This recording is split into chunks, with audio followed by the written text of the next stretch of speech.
القصة بتبدأ بأقوى فريق مغامرين في العالم، فريق اسمه الجناح الفضي، وهم داخلين معركة صعبة أوي ضد تنين جليد عملاق. أول ما القتال بيبدأ التنين بيلف ديله الضخم وبيضرب بيه الأرض بقوة، بس المغامرين بينجحوا وبيبعدوا عنه ويهجموا عليه بأقوى تعويذ وهجمات عندهم، لكن ولا حاجة بتأثر فيه، كأنه ما اتخدش. التنين بيرد عليهم وبينفخ نفس جليد مرعب يغطي المكان كله، فبيضطروا يستخدموا سحر الدفاع علشان يحموا نفسهم، لكن الهجمة كانت أقوى من قدرة الساحرة والحاجز بتاعها بيتكسر بسهولة. وقبل ما الهجوم يوصل لها ويقضي عليها، الطباخ بتاع الفريق دينيس بيجري بسرعة ويحط دراعه قدامها ويحاول يصد الضربة بنفسه، ورغم كده هجمة التنين بتصيب دراع الساحرة وتوجعها جامد. ولما دينيس بيشوف كده بيستخدم سحر ويحضر علاج يشفيها ويشد من عزيمتها. نائبة قائد الفريق كاتي بتشوف الموقف وبتهز راسها بإعجاب وابتسامة، لكن قائد الفريق فيجو شكله متضايق وغيران من دينيس لسبب مش واضح.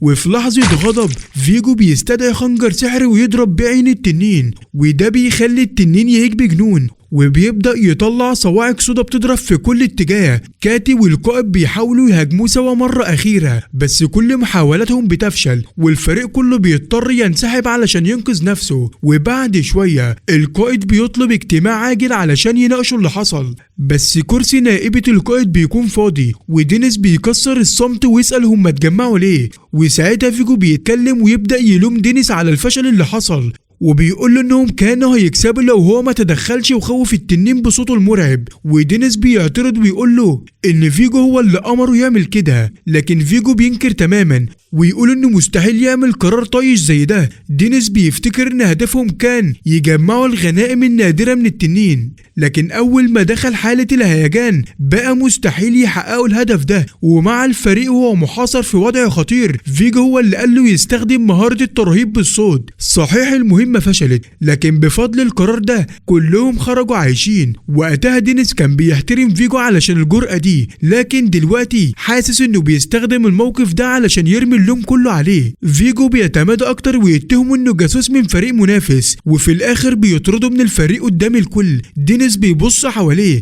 مستنى اي حد يدافع عنه، لكن كل الفريق بيفضل ساكت. الخوف ماسكهم ومحدش قادر يعارض القائد. دينيس ما بيلاقيش قدامه غير انه يقبل القرار بهدوء. فيجو بيكمل اهانته ويقول له انه مجرد طباخ حقير، وساعتها دم دينيس بيفور وبيطلع سكاكين الجزارة بتوعه ويشحنهم بالسحر استعدادا للقتال. القائد بيفضل يشتمه ويقول له انهم الاتنين قوتهم في اعلى مستوى، بس برضه هو في الاخر مجرد طباخ ملوش مكان وسطهم. التوتر بيعلى وهالة القوة بتطلع من الاتنين، وكل اللي في القاعة بيحس ان في معركة كبيرة على وشك تبدأ جوه مقر الجناح الفضي. وفجأة دينيس بيقرر يوقف كل حاجة، بيخبط بايده على الترابيزة ويقول ان الفريق ده خلاص مش مسؤوليته، وبيمشي ويقرر يبدأ رحلة حلمه كطباخ. وهو ماشي في شوارع العاصمة الزحمة بيبص وراه ويحس ان وقت الوداع جه. في اللحظة دي طفلة صغيرة تخبط فيه بالغلط وتسيب البالونة بتاعتها تطير، ودينيس بيرمي شنطته ويقفز بسرعة ويمسك البالونة ويديها لها، وبينصحها ما تسيبش الحاجات المهمة منها. في نفس الوقت فيجو بيكون بيراقب بعيد وبيبتسم ابتسامة شريرة، وبيقرر يبدأ خطته الحقيقية. أول ما دينيس يطلع بره المدينة كاتي بتجري وراه بتحاول توقفه وهو مكمل ماشي، وبتسأله مين هيهتم بتحضير الأكل والعلاجات بعد ما يمشي.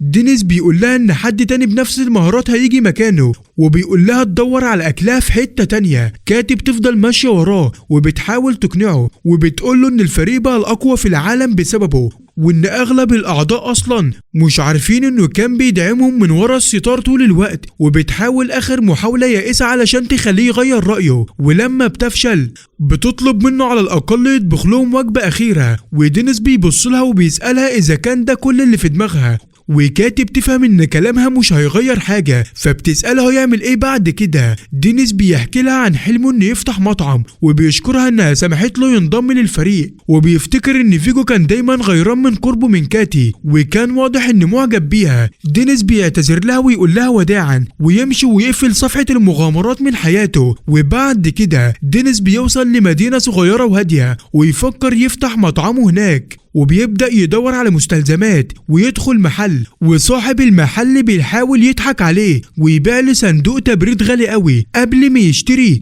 دينيس بيفتكر كتابه المفضل عن فتح المطاعم بعد الاعتزال، وبيفتحه بسرعة ويتأكد ان الافضل في البداية يقلل التكاليف، وساعتها بيفتكر انه بيقدر يستخدم سحر الجليد، فبيقول لصاحب المحل انه مش محتاج الصندوق. بيطلع من المحل وهو ماسك كتابه بفخر وناوي يمشي على كل كلمة فيه. بيشتري مكان مهجور بسعر رخيص، وبيتعامل باحترام مع الموردين المحليين، وبيشتري اواني المطبخ. ولما يفتكر انه خلص كل حاجة بيلاقي صفحة في الكتاب بتنصحه يعين حد يخدم بدل ما يشتغل لوحده. وفي اللحظة دي بيشوف تجمع ناس حوالين تاجر عبيد. التاجر بيعرض بنات للبيع، وكانت في بنت عيلة نبيلة لكن أهلها اتهزموا واتنفوا. التاجر بيفضل يمدح فيها علشان يبيعها بسعر عالي، والناس اللي حواليه بتطلع تعليقات مقرفة، وده بيخلي دينيس يحس بالحزن والضيق من اللي شايفه. بس دينيس بيقول لنفسه انه ما يقدرش يساعد كل الناس. انما اول ما البنت بترفع وشها وتبصله في عينه، دينيس فجأة بيشوف نفسه زمان متعكس في نظرتها. الناس بتبدأ تزود في السعر من حوالي 300,000 لحد 800,000، وفجأة دينيس بيتهور ويعرض أعلى رقم 1,000,000 كامل، بيخلي كل اللي واقفين يتصدموا ومحدش ينطق.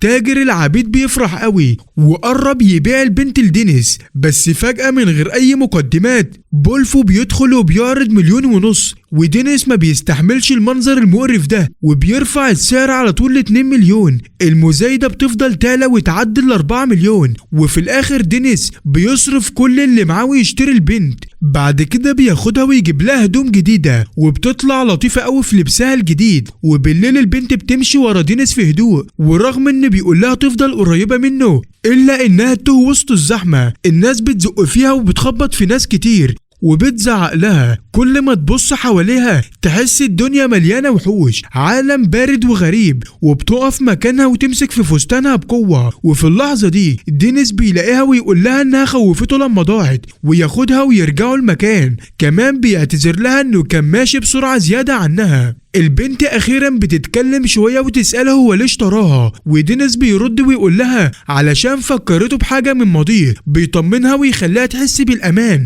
وبعدين بيسألها عن اسمها، وفي الأول بتقوله نادي عليا خادمة، لكنه بيصر بلطف فبتقوله إن اسمها لاير. دينيس بيعرفها بنفسه بكل احترام، ولما تسأله هي المفروض تعمل إيه بيقول لها إن الدور التاني تحت تصرفها وإنها حرة تمشي في أي وقت تحبه. البنت بتبصله بعدم تصديق، وفجأة بطنها بتزغرط بصوت عالي، فبيبتسم دينيس ويقول لها استنى أنا بطبخ حاجة. بيدخل المطبخ ويشتغل بإتقان، وبيحط كل المكونات واحدة ورا التانية بسرعة وتنظيم، وبيطلع طبق شكله بيلمع في ثواني. البنت بتتابع كل حركة، وأول ما تاخد معلقة عينيها بتنور من الفرحة، وبتخلص الطبق كله وهي بتعيط. دينيس بيفهم إنها عدت بحاجات صعبة كتير، فبيقرر ما يسألهاش عن ماضيها غير لما تكون مستعدة، وبيفضل مبتسم وهو شايفها بتاكل. ولما يسألها الطعم عامل ايه بتزود في الأكل قوي، وبتبدأ تكح وتطلع أصوات غريبة تخليه يقلق لو حد سمعها. تاني يوم الصبح لاير بتكون نظفت المكان كله وخلته يلمع، ودينيس بيديها لبس مطبخ ويخليها تدوق الأكلات اللي بيعملها، وبيشاركها في كل تفصيلة. ومع الوقت ما بقتش ماشية وراه من بعيد، وبقت ماشية جنبه خطوة بخطوة. وبعد ما بيخلصوا التحضيرات دينيس بيرفع صوته بحماس وبيخليها تخبط ايديها في ايده، فبيقرر يسمي المكان مطعم المغامرين، وبيبدأ يشرح لها شغلها الجديد، وبيقول لها ان بقت وش المطعم، وهي بتبدأ تمثل انها شغالة مقدمة طلبات. حماسها بيفرح دينيس ويحس بفخر وسعادة حقيقية. بيبص حوالين المكان مرة أخيرة ويتأكد ان كل حاجة تمام، وبعد ما يطمن بيزعق بصوت عالي انه مستني اول زبون، وبيتمنى اكله يعجبهم لدرجة ييجوا ياكلوا 3 مرات في اليوم، والاهم انهم يدفعوا لانه مفلس تماما.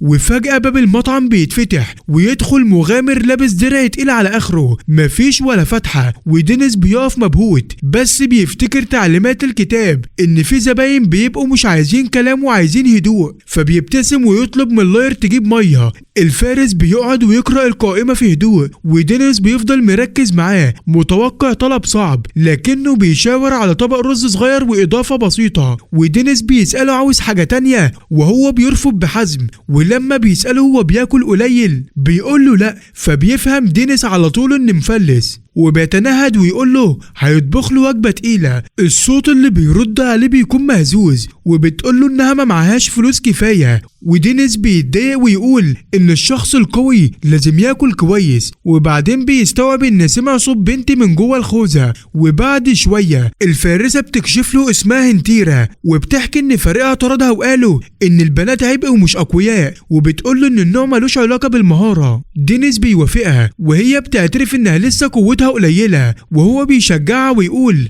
إنها كويسة بالنسبة لمستواها. بتتحمس وهي بتتكلم عن أقوى فريق الجناح الفضي، وبتنبهر بنائبة القائد، بتقعد تتكلم بإعجاب عن أسطورة السيف الأحمر السريع. دينيس بيتمتم إنها شخصية متعبة، ولما بتسأله تقصد إيه بيعمل نفسه ما قالش حاجة. وبعد كده بتعترف إنها كانت بتحاول تنضم لأي فريق من غير كلام علشان ما يعرفوش إنها بنت، بس ده صعب دلوقتي ما معهاش فلوس ولا شغل. ودينيس بيطلع لها الأكل ويقول لها تاكل وتدفع بعدين. اول ما بتدوق عينها بتلمع وتاكل بشهية، وتقول له ده احلى اكلة في الدنيا، وبتشكره ويقول لها تيجي دايما. بتقول له نفسها بس مش لاقيه فريق، وساعتها بيفكر ويسأل الزباين لو محتاجين فارسة. وبعد شوية بيجوا مجموعة شباب ويعجبهم الاكل قوي، ويقولوا ان البنت لطيفة.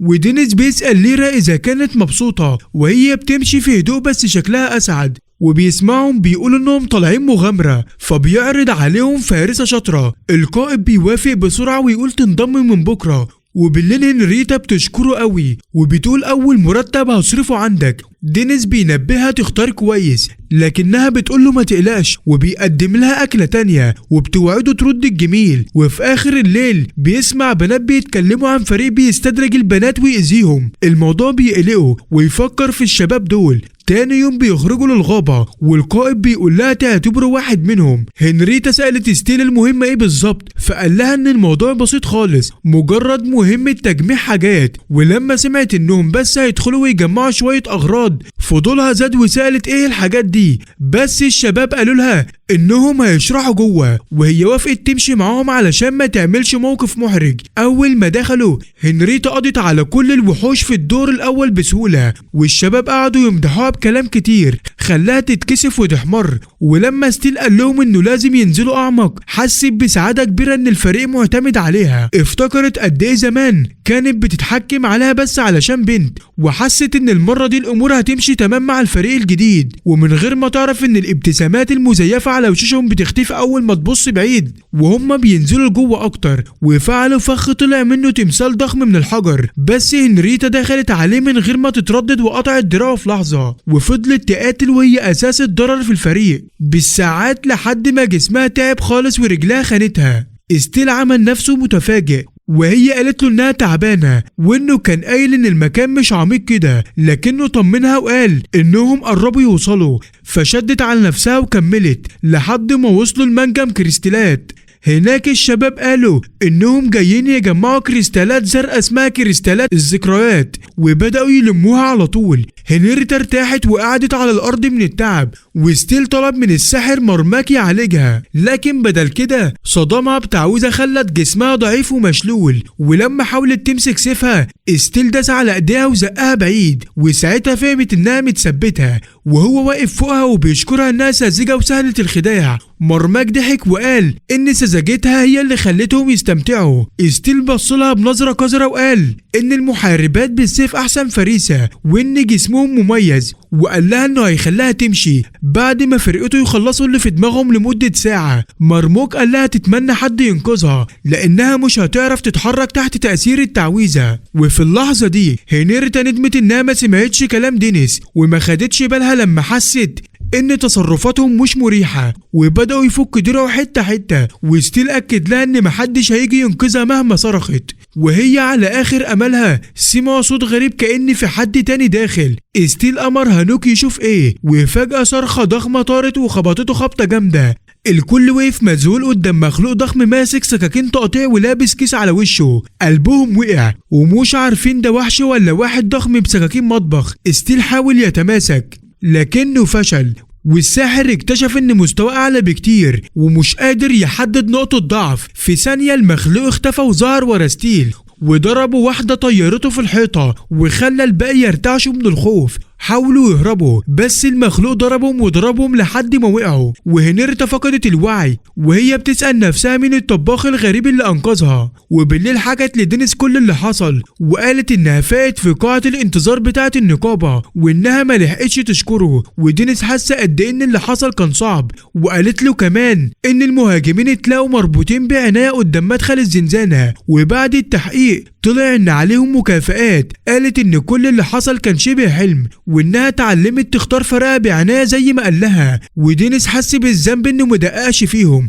لكنها طمنته وقالت إنه بس ساعدتها تلاقي فريق. وفجأة بطنها قرقعت بصوت عالي رغم إنها اتوترت وقالت إنها مفلسة. دينيس قال لها تطلب اللي نفسها فيه ومن غير حساب، فطلبت بخجل وجبة الستيك الفاخر، وده خوف دينيس علشان أغلى حاجة في المنيو. على طول اعتذرت وطلبت أرخص حاجة، بس دينيس رفض وقال الطلب ما يتلغيش، وخلى إتلير تاخد بقية اليوم أجازة وتقعد معاهم. الزباين الدائمين دخلوا كمان وطلبوا أكلهم المعتاد، وبعد شوية طبخ دقيق قدم الوجبة ووش هنرتا واتلير نور من السعادة. البنات سألوا لي كان قافل اليومين اللي فاتوا وشرح ان كان عنده شغل مهم، وهنرتا لاحظت ان ظهره شبه منقذها، بس قبل ما تسأل دخل زبون جديد. وتاني يوم هنرتا فضلت تتكلم كتير، ولما سألته اخيرا قال لها انه ما كانش فاكرها بتكلمه. غير الموضوع وسألها عايزة تاكل ايه، اختارت الرامن، وهو بدأ يجهزه وقال لها انه كان سامعها، وسألها ليه بتخبي انها بنت. معرفتش ترد، فقال لها تمشي ورا اللي حاسه انه صح، وطلبت تستخدم الاوضه الخلفيه، وشالت الدرع ورجعت بلبس مختلف. حست انها تكون نفسها احسن بكتير. اتلير وافقتها وده خلاها تفرح، وبدات تاكل وهي مستمتعه بكل لقمه. ودينيس مبتسم، وفجاه سالها لو بتدور على فريق، وفكرها انها لازم تشتغل وتسدد الحساب. ولما عرفت ان في حساب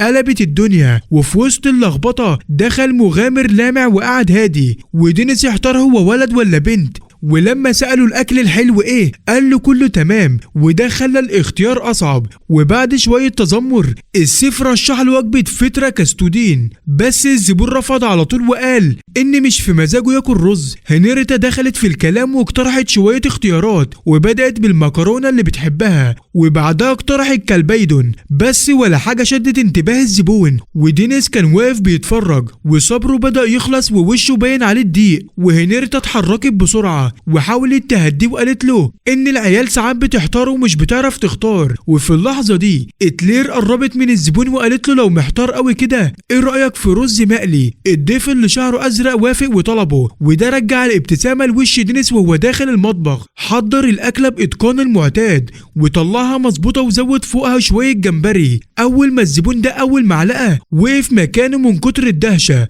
وطاب تحت طعمها التقيل والمميز. وهو بيكمل اكل دينيس فتح موضوع ولاحظ انه دخل وهو بيتنهد وشكله محتاج حد يسمعه. الولد قال له انه مفيش حاجه مهمه، ودينيس قال له براحتك لو مش حابب تحكي. بس الولد قرر يتكلم وقال ان المشكله الحقيقيه في ضعف مستوى الناس اللي حواليه. الكلام ده صدم الكل حتى دينيس، لان الولد كان واضح على انه بيعشق يمدح نفسه. وبعد كده سأل دينيس اذا كان حابب يعرف هو قصده ايه، ورغم ان دينيس رفض الولد كمل كلامه غصب عنه. قال ان اللي حواليه عندهم عقلية ضعيفة وكل همهم المديح ومش عاوزين يتعبوا نفسهم علشان يبقوا فريق قوي بجد. ودينيس بص لهنرتا وقال لها اختشي شوية، وهي اتضايقت وقالت له انه بيبقى قليل الذوق اوقات. قبل ما الكلام يكمل الولد خبط بايده على الترابيزة ووقف، وبصوت عالي قال انه مش طايق المغامرين الكسالى وان النوعية دي غير مقبولة نهائي. وبعدها قعد يهبد ويقول ان لما اتكلم بالطريقة دي مع فريقه طردوه، وده خلى دينيس يحس باحراج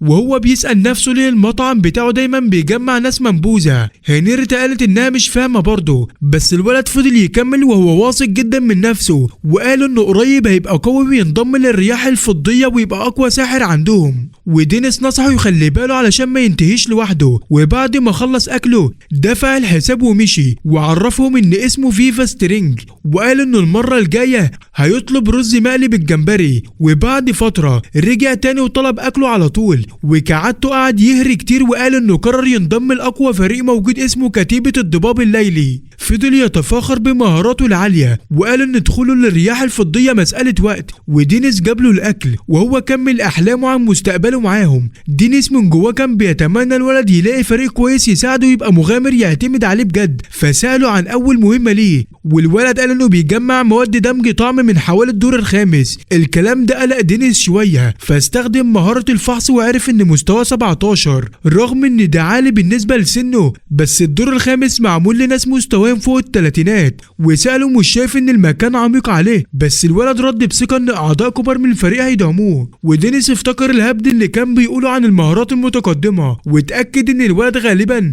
قارئ عنها في كتب ومقنع نفسه انه بيعرف يستخدمها. مستوى الشخص بيعكس عدد وجودة مهاراته، ولو فعلا عنده كل ده كان مستوى اعلى بكتير. فيفا قال ان ده دليل على قد ايه الفرق مستني منه كتير. ورغم قلق دينيس الولد زود وقال ان شيف زيه عمره ما دخل زنزانة فمش هيفهم. دينيس سايرو رغم انه اخر مرة دخل وصل للدور ال37. قبل ما يمشي قال انه المرة الجاية هيطلب رز مقلي بالكابوريا. وبعد شوية دينيس و8 خرجوا يشتروا شوية حاجات، والبنت الصغيرة كانت بتعد البيض واللحمة بعناية علشان ما ينسوش حاجة. ودينيس كان سرحان وقلقان على فيفا اللي اكيد وصل للدور الخامس، وفضل يفكر اذا كان غلط انه سابه يمشي وهل كان لازم يمنعه. وبعدين هز راسه وطرد الفكرة. 8 شدت في هدومه وقالت انها بتتمنى فيفا يكون بخير. وفي اللحظة دي 2 مغامرين عدوا جنبهم بيتكلموا عن مصير فيفا، وقال ان قائدهم هوبر بعته للدور الخامس مخصوص علشان يشوفها يعيش ولا لا. اول ما سمع الكلام ده دينيس اندفع عليهم، مسكهم الاتنين وجروهم في حارة ورا وضربهم في الارض. طلعوا سلاحهم وقالوا انهم من كتيبة الضباب الليلي، بس رغم كده اتضربوا ضرب مبرح. دينيس خد المعلومة اللي كان محتاجها ومشي. ولما رجع لأتلير اعتذر وقال لها انهم هيقفلوا المطعم النهارده، ولقاها قلقانة زيه وقالت له بصوت واطي يخلي باله من نفسه. ابتسم وقال لها ما تقلقيش عليه. في نفس الوقت في الدور الخامس فيفا كان قاعد بيجري بهستيريا جوه الزنزانة وهو بيصرخ في العفاريت تبعد عنه. المغامرين اللي دخلوا معاه سابوه وقالوا ان ده اختبار وان القائد حاطط امل فيه كبير. فيفا اتجنن من الخوف وقال لازم يوصل للدور الثالث علشان يبقى امن، بس وهو بيجري اتكعبل وفجأة نباتات طلعت ولفت على رجليه. حاول يفلت بس كانت مسحورة وسريان السحر واضح فيها، وحاول يستخدم تعويذة يفك بها السحر بس عقله فاضي ومش فاكر الكلمات، وبدأ ينهار وهو متخيل العفاريت بتمزقه. قبل ما يوصلوا له بنت ظهرت فجأة قطعت النباتات واستخدمت التعويذة الصح، شدته معاها المكان آمن وهو بصلها وشكرها ومندهش انها تعرف سحر كسر التعويذات. قالت له بهدوء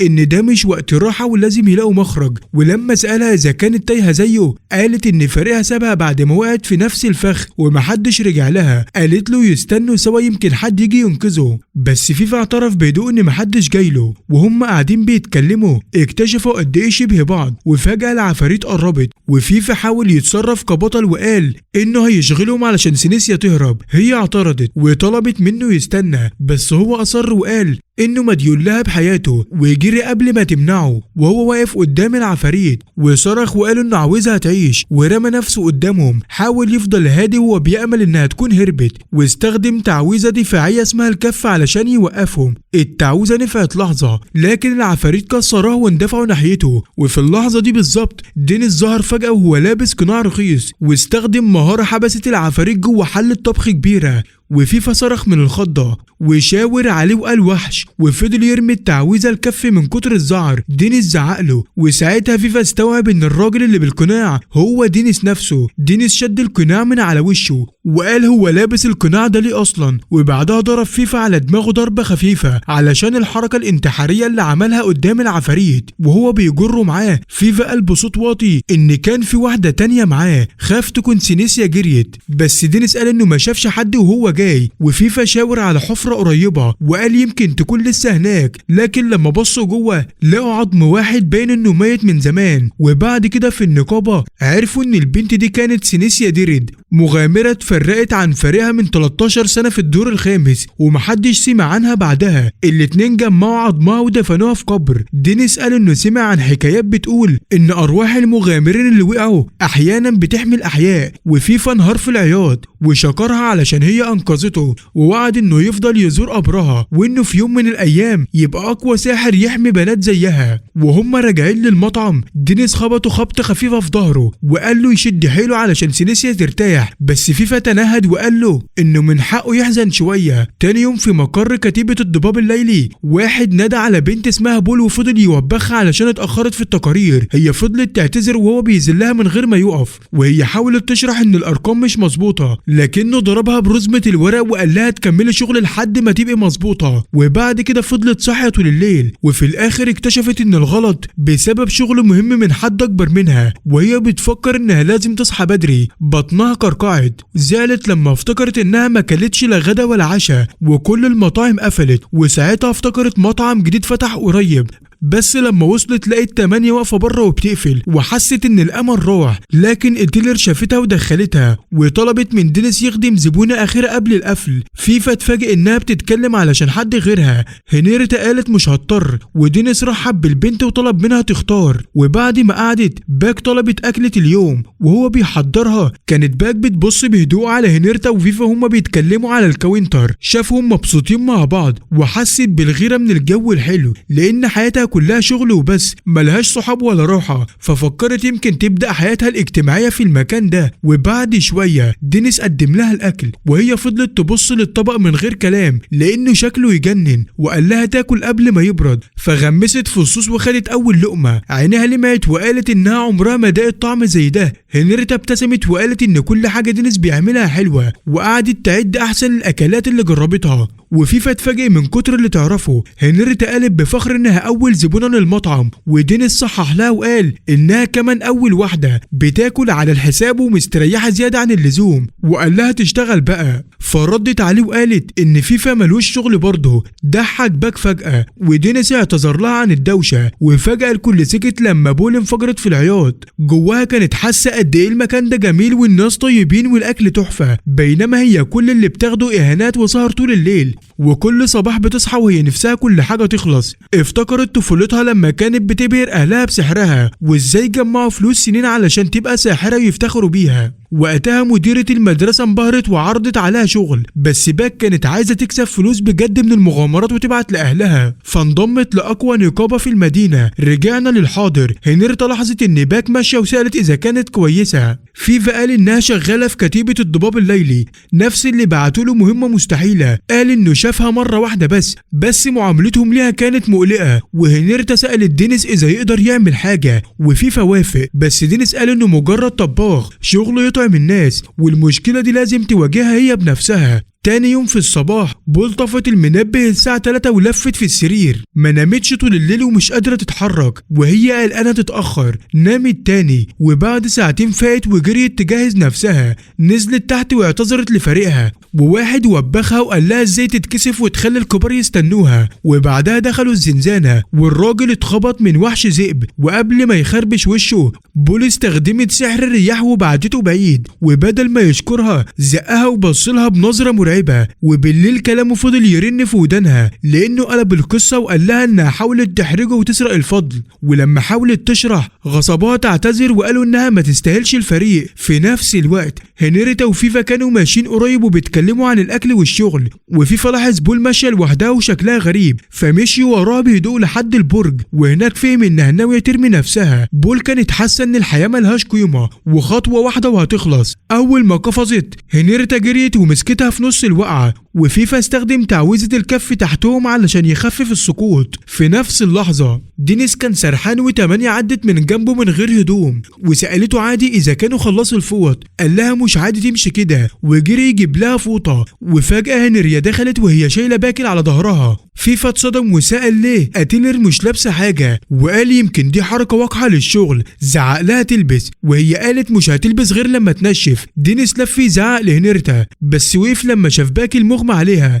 وبعد شوية قال ان اللي حصل طبيعي لانها انسانة صادقة بتشيل فوق طاقتها لحد ما قلبها ينهار. فيفا هزر وقال ان هنرتا مش هتوصل لكده قريب، ودينيس اتضايق شوية من قربهم من بعض، واتلير كانت بتراقب البنت، وفيفا قال يعملوا ايه لحل مشكلتها. دينيس قرر يكلم كتيبة الضباب الليلي. بعد ساعات قائدهم جه واعتذر لدينيس عن اللي حصل بسبب باكل، ودينيس قال له انه كمان لازم يعتذر علشان ضرب 2 من رجاله. الراجل عرف نفسه انه هوبر قائد كتيبة الضباب الليلي، ودينيس قال له بس انه صاحب مطعم. بعدها دخلوا في الكلام الجد، ودينيس عرف ان هوبر قوي جدا ومستوى 51 زي ما توقع من اقوى فريق في المدينة. ولما هوبر جاب سيرة باكل، دينيس قال له انها نايمة في السرير ومش قادرة تشتغل خالص. طلب منه بهدوء انهم يسيبوها ترتاح شوية، بس هوبر رفض وقال انهم مسيطرين عليها بالكامل. واحد من رجاله رمى عقد على الترابيزة، ودينيس لما قرأ اتعصب وقال ان العقد وحش وفيه استغلال علشان شايلين الشغل كله على شخص واحد. هوبر رد وقال ان دي طريقتهم، بس دينيس قال ان اي مغامر لازم يكون حر يسيب الفريق وقت ما يحب.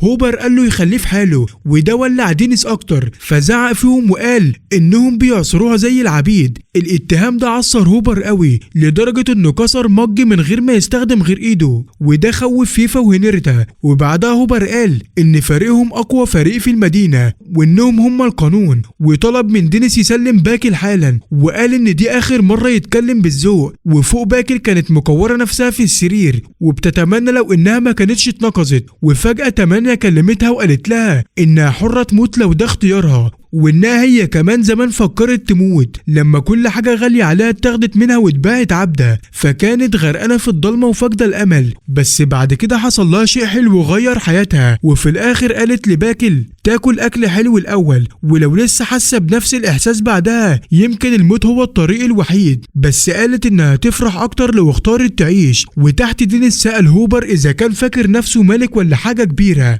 وهوبر ابتسم وقال ان اقوى فريق في مدينة الزنزانات يبقى صاحبها عشان محدش يقدر يغلبه، وجاب سيرة الرياح الفضية مثال. بس دينيس رد وقال ان الرياح الفضية مش قذرة زي فريقهم، وهوبر قال ان الفرق الوحيد ان الرياح الفضية مسيطرين على نبلاء وملوك وهم مسيطرين على مدينة صغيرة. وبعدها شتم مطعم دينيس وقال انه مكان متهالك ممكن يتحرق بسهولة. ولما دينيس سأله اذا كان ده تهديد، هوبر ضحك وقال محدش هيهتم لو مطعم تافه اتحرق. ودينيس اتعصب وكان باين عليها يضربه، بس فجأة زبونة دخلت بابتسامة منورة قالت ان المطعم شكله حلو ودافي، وده عاجبها. ودينيس اعتذر وقال لها مشغول بحاجة مهمة، فزعلت وقالت انها جاية مخصوص علشان تشوفه ومش هيعمل لها اكل حتى. وفي اللحظة دي هوبر فتح بقه من الصدمة لما شاف شعرها الاحمر الغامق وعلامة الجناح الفضي على هدومها. نادى بلقبها وهي اتضايقت انه بيتكلم عن لقبها باستخفاف. لفتت لدينيس وفضلت تطلب اكل، وهو قال لها تستنى على الكونتر لحد ما يخلص كلامه. فدينيس رجع لهوبر وقال له تاني انه مش عاوز خناق، وسأله اذا في طريقة تسيب باقي الفريق من غير مشاكل. قبل ما هوبر يرد البنت صرخت وقالت انها عايزة تاخد الولد صاحب الشعر الازرق اللطيف، ودينيس صحح لها وقال ده ولد. فيفا استغرب وسألها اذا كانت نائبة قائد الرياح الفضية وازاي تعرف دينيس. هي اتفاجأت انه مقالهمش، وقبل ما دينيس يمنعها قالت ببساطة انه كان عضو في الرياح الفضية وكان احسن شريك ليها. الكل اتجمد مكانه، وهوبر ابتدى يرتعش لما فهم انه كان هيعاد الشخص الغلط. واحد من الرجاله سأله يعملوا ايه، فصرخ وقال يحرقوا العقد وان باكل حرة تمشي، وطلعوا بسرعة وهو بيتمنى لها الشفاء. بعد ما مشيوا البنت قالت انها ما حبتش طريقهم خالص، خصوصا انهم ضايقوا دينيس بتاعها، ودينيس قال لها انه مش ملكها. اقترحت تطرد الزبالة دي من المملكة، وهو شكرها بس حذرها ما تتغرش بقوتها، وده ضايقها شوية، بس قلبه الطيب هو اكتر حاجة بتحبها فيه. هنرتا وفيفا كانوا ساكتين بيتفرجوا، ودينيس سألها هتاكل ايه، وفي اللحظة دي اتلير ظهرت ومعاها باكل وطلبت اكلة اليوم. البنت كمان طلبت نفس الحاجة وبدأت تاكل، وباكل كانت قاعدة بتبص في صمت، ودينيس قال لها تاكل قبل ما يبرد. أول ما دقت أكلت بسرعة وبشكل لطيف خلاهم كلهم يبتسموا. وتاني يوم في مقر الرياح الفضية البنت دخلت وسمعتهم بيتكلموا إن القائد متعصب بقاله فترة علشان المهمات الجديدة صعبة، فخبطت واحد شكله متضايق فطرد الناس اللي حواليه وسألها كانت بتعمل إيه مع دينيس، وقال إن عصفورة قالت له. ضحكت وقالت إن العصفورة سريعة، وقالت إنها بس راحت تاكل عنده. الحقيقة إنها بعد ما أكلت عرضت على دينيس يرجع للفريق لانهم بيتفككوا من غيره، وهو رفض وقال انه مبسوط بحياته الجديده. حتى لما قالت له ان الفريق تعبان من غيره قال لها انه بيحب حياته الهاديه حتى لو زباينه اغراب. لما سألته إذا توسلاتها هتغير حاجة قال لها إنه كان طباخ من الأول مش مغامر. زعلت وحاولت تقنع القائد يدعوه بس رفض وقال لها تستنى الموضوع. في نفس الوقت المطعم كان زحمة أكتر من أي وقت، وهنرت قالت ده طبيعي علشان أكل دينيس حلو. فيفا اتفاجئ لما شاف باكل هناك وهي شكرته وقالت إنها عايشة في المطعم دلوقتي. هنرت قالت لها تهدى شوية بس باكل قالت إن القعدة من غير شغل بتوترها، وبعدين عندها أخت كبيرة لطيفة بتساعدها. دينيس وصل بالاكل ووشوشهم نورت. هنرتا دقت الجمبري وقالت ده السبب ان ناس اكتر بتيجي. دينيس قال لها انها اكتر واحده بتاكل على حسابه، وفيفا وباكل اتصدموا انها لسه ما سددتش. هي قالت انها بتحاول تلاقي شغل، ودينيس بص لها ببرود فاعتذرت. دخل زباين تانيين وفيفا سأله اذا يقدر عليهم، فقال ان اتلير بتساعده وباين عليها مبسوطه اليومين دول. وفجاه طبق وقع من ايده وطلب من فيفا يزوره في يوم اجازته علشان عاوز يتكلم معاه. هنرتا عرضت تساعد بس رفض، وده خلى فضولها يزيد. وبالليل هنرتا توترت علشان هتستحمى في حمام عام علشان مفلسه. افتكرت لما سماها عالة وخافت يطردها. قررت تعمل حاجة قبل فوات الأوان. وفي يوم أجازة فيفا دينيس قعده وقال له إن أتلير بقى عندها حبيب. فيفا اتصدم إن ده موضوع الكلام، ودينيس قال إنه بيديها مصروف بس بقت تخرج لوحدها، وقلق لما شافها مع واحد. فيفا قال يمكن صحوبية فعادي، بس دينيس خبط الترابيزة وقال الأسوأ لو أكتر من كده. لما فيفا سأله ما يسألهاش اتلخبط وقال شكله هيبقى مريب، وقال الراجل كان لازم يجيب له علبة بسكوت لو جاد، واعلن انه مش هيسمح لها تخرج مع حد اقل من مستوى 80. وفجأة 8 ظهرت وبتشد هدومه وبتسأل بيتكلم عن ايه فاتخض. فيفا غطى وقال انه جاي يتعلم طبخ، ودينيس شكره. ساعتها اتلير قالت انها عايزة تتعلم طبخ، ودينيس فرح وقال لها تغسل ايديها ويبدأوا. وبعد كده دينيس بيوريها ازاي تقطع البصل بالطريقة الصح وان ده بيغير الطعم. ولما بتقوله ان عينيها بتوجعها بيتلخبط ويقلق وبيجري بسرعة يقول لها على حركة تخلي عينيها ما تدمعش. بس لما فيفا بيقول ان هو كمان عينيه بتوجعه دينيس بيبصله بكل برود ويقول له حظك وحش. بعد كده بيمدح ات لما تقطع البصل صح، لكن لما فيفا بيعمل نفس الشغل تقريبا دينيس ما بيديش اي رد فعل يذكر، وهو واقف بيتفرج على اتلير وهي بتحاول. وبيفتكر طفولته لما زمان سأل معلمته هو شغال كويس ولا لا، فقالت له انه غش لانه استخدم مهارة. فسألها عرفت منين، فقالت له انها دايما عارفة هو بيعمل ايه. بنرجع للوقت الحالي وايد بتشد انتباهه وتقول له انها كسرت البيضة بالغلط، فبيساعدها وبيستمتع وهو بيعلمها ازاي تكسر البيض صح وتخلطه وتغلف اللحمة بالبقسماط، وبعد كده يقلوا اللحمة، وبعد شوية بتبقى الكتلاتة جاهزة. دينيس بيقول للايت انها عملت شغل عظيم جدا بالنسبة لأول مرة. على الناحية التانية فيفا بيجي بكل فخر وبيوريه الكتلاتة بتاعته، ودينيس بيقول له شكلها حلو حتى من غير ما يبص عليها. صوت برج الساعة بيخلي أدلر تتنفض وتقوم تجري وتقول لازم امشي حالا. دينيس بيسألها رايحة فين،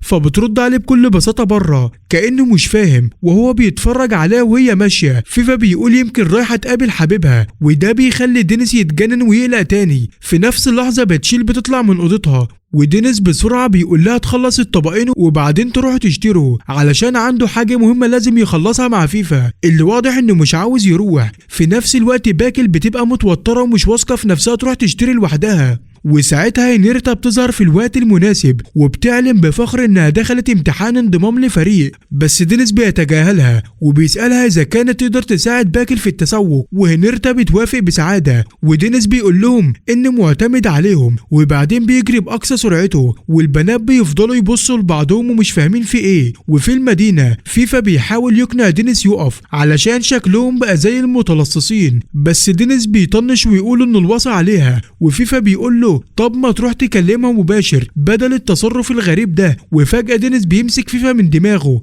وبيشاور على الولد اللي بيتجرأ ويكلم بنته الحلوة، وفيفا بيقول يمكن يكون مجرد صاحب. بس لما الولد بيدخلها محل مجوهرات دينيس بينهار تماما وبيفتكر انها هتطلع بخاتم جواز، وده بدري قوي. وفي الاول فيفا بيسأل يدخلوا وراهم ولا لا، بس بعد ما بيشوف دينيس على وشك الانهيار بيطلع بفكرة احسن. في نفس الوقت هنرتا قاعدة لوحدها قريب منهم وقلقانة، فباكل بتسألها مالها، بتقول لها انها محتاجة فلوس بسرعة قبل ما دينيس يكرهها. ولما باتشيل بتسألها عن شغلها الجانبي بتقول ان الفلوس كلها بتروح في تصليح العدة وشراء ادوات العلاج لانها دايما بتتجرح، وفلوسها بتختفي مهما اشتغلت، وده منطقي لانها هي اللي بتتصدى للضرب. هنرتا بتقول انها بتحاول تلاقي طريقة تانية ترد بها جميلة، وباكل بتوعدها انها هتفضل جنبها مهما حصل، وده بيفرحها. وفجأة بيسمعوا اتنين بيتكلموا عن اشاعة ان قائد نايت ميست اتأدب على ايد صاحب مطعم كان تابع للجناح الفضي، وبيتساءلوا اذا كان نايت ميست هيرد ولا لا. في الوقت ده دينيس محتار لخطة فيفا العبقرية فيها مكبر صوت. فيفا بيشرح له ان الجهاز مسحور وبينقل الصوت لمسافات طويلة، ودينيس لسه مش فاهم، وفيفا بيقول له هنا يجي دور ساحر عبقري زيه. وبعد ما يلقي التعويذة صوت ات بيطلع من الجهاز، ودينيس بينبهر بجد، وفيفا بيعترف انه مش فخور قوي باللي بيعمله. وبعدها بيسمعوا اتلير بتقول انها عاجبها وشيء رائع وهتحتفظ بيه للابد، وانها مبسوطة انها عرفته. الكلام ده بيصدمهم، ودينيس بيصرخ من الذعر لدرجة ان ست عجوزة قريبة منهم تشك في الموضوع. وفي اللحظة دي حرامي بيستخدم سحر الرياح وبيخطف شنطة الست وبيجري، ودينيس بيصرخ بيطلب المساعدة. ولما بيعرف اللي اتسرق مجرد شنطة بيلف الفيفا وبيطلب منه دفعة سحرية. الحرامي الأشقر بيضحك ويقول العملية كانت سهلة، وفجأة بيشوف راجل مرعب بيجري وهو شايل طفل على كتافه وبيقرب بسرعة جنونية. الحرامي بيتصدم ان حد بيلحقه وهو مستخدم سحر الرياح، وبيكتشف ان دينيس مش مستخدم اي سحر اصلا. وفيفا بيسأل اذا كل الاعضاء الجناح الفضي كده، ودينيس بيقول له هو اسرعهم علشان عمره ما فوت يوم تمارين الرجل. وعند طريق مسدود الحرامي بيقفز على السطح بسحر الرياح، ودينيس بيطلع ورا بقوة عضلاته، بس بيسأل فيفا لو عنده تعويذة مفيدة، وفيفا بيستخدم سحر بيخليه يرتد في الهوا زي الترامبولين. الحرامي بيبص برعب، ودينيس بيقفز في نص الهوا ويلحقه، بس الحرامي بيضربه فجأة وبيهرب وبيقول بسحره ده مستحيل يتقبض عليه. ودينيس بيقول لفيفا ينزل بعد ما يهبطوا. وفي الطريق فيفا بيشوف البنات قدامهم، الحرامي بيعدي من جنبهم بابتسامة فاكر انه خلاص هيفلت، بس هنرتا بتنزل من فوق بوش جد وتوقعه في ثانية، ودينيس بيوصل ويطبطب على راسها ويمدحها. بعد كده في المطعم دينيس بيقول ان اتلير عندها حبيب، بس فيفا بيقول لسه مش متأكدين. هنرتا بتهزر وتسأله اذا كان حاسس بالوحدة، وباتشيل بتعترف انها كانت خايفة يمنعها من المكان. ودينيس بيقول انه مستحيل يمنع حد بيحب اكله الا لو غير رأيه بعدين. وفجأة اتلير بتدخل بهدوء ورا الكونتر، وبوش جاب بتطلع صندوق وتديه دينيس. بيفتحه وبيلاقي اسورة وبتقول انها كانت بتجمع مصروفها علشانها. باكل بتضحك وتقول ان دينيس فهم غلط، وهنرتا بتفشي السر وده كان هيكلفها طرد نهائي. دينيس بيلبسها وايد بتبتسم وهي بتتفرج عليه. في نفس الوقت القائد فيجو بيروح قصر يقابل شخص بعد غياب طويل. تاني يوم في المطعم دينيس بيطلب من ايد تنظف بره، بس زبون بيدخل ويقول له وقت الغدا خلص. وفجأة الزبون بيعيط من الفرح لما بيشوف اللي ده اتيلر بخير، ودينيس مش فاهم حاجة. هنرتا بتفكر الراجل غريب وبتستعد تعاقبه، بس الراجل بيشرح انه ستيفنز كبير الخدم بتاع عيلة اتلير. وساعتها دينيس وهنرتا بيستغربوا والباقي بيتقلب، وفيفا بيستغرب ان دينيس مش عارف، وباول بيشرح ان العيلة دي اكبر واشهر عيلة سحرة في المملكة. ودينيس بيتصدم، وستيفنز بيقول ان الوقت جه علشان ترجع تاخد حقها. بتقعد وتحكي ان خالها طردها وادعى انها ابنة غير شرعية، لكنهم لقوا وصية ابوها اللي بتثبت انها الوريثة الشرعية لكل قوته وثروته، والمحكمة الملكية وافقت تسمع قضيتها. عشان كده هو بيترجاها ترجع وتوقف قسوة خالها وتاخد مكانها. المكان كله بيسكت لما اتلير بترفض فورا، وبتقول انها مش عايزة ترجع للحياة دي علشان ذكرياتها المؤلمة بترجع تاني وهي حضنة اكتر. ستيفنز بيحاول يقنعها تبطل تشتغل في مطعم مخصوص للعامة والغلابة، وده بيعصب دينيس للحظة، بس لما بيفكر شوية بيحس ان عنده حق، هو مجرد طباخ بسيط وهي تقريبا اميرة. بالفكرة دي في دماغه دينيس بيسألها بهدوء تاني إذا كانت فعلا مش عاوزة تروح، وهي بتهز راسها بخجل. مع كده دينيس بيقول لها ما ينفعش تتجاهل حاجة هتأثر على مستقبلها بالشكل ده، لأنه في يوم من الأيام لازم تواجهها. بعد كلامه ده أتلير بتجمع شجاعتها وتوافق تروح، بس بشرط إن دينيس يكون معاها، وده بيخليه يحس بفخر كبير. وبعد كام ساعة فيفا بيظهر لابس لبس شيك شبه المحققين القدامى ومتحمس، وبيسأل دينيس اللي لابس بدلة كاملة إذا كان ينفع يجي معاهم. دينيس بيوافق، والبنات بيوعدوا انهم هيتصرفوا في المطعم. وفي اللحظه دي إيد بتطلع لابسه فستان ازرق، وكلهم بيقعدوا يمدحوها قد ايه شكلها جميل. دينيس بيقول ان وقت المشي جه، بس إيد بتقول بصوت واطي انها مش عايزه تمشي رغم انها عارفه انها لازم، وبتقعد تقرر انها مش عاوزه تروح من غير ما تبطل.